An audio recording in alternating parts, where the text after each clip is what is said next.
ప్రధాన ప్రతిపక్ష పార్టీ అహంభావంతో అహంకారంతో సభా మర్యాదలను ఉల్లంఘించి సభాపతి మీదనే దాడి చేస్తామన్న ధోరణిలో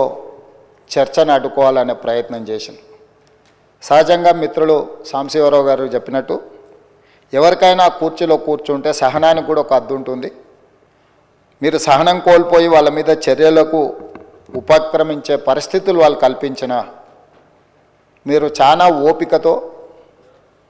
వారు ఎలాంటి ప్రయత్నాలు చేసినా రెచ్చగొట్టడం ద్వారా ఈ చర్చను తప్పుదారి పట్టించాలనే ప్రయత్నం చేసినా మీరు అవకాశం ఏమాత్రం ఇవ్వకుండా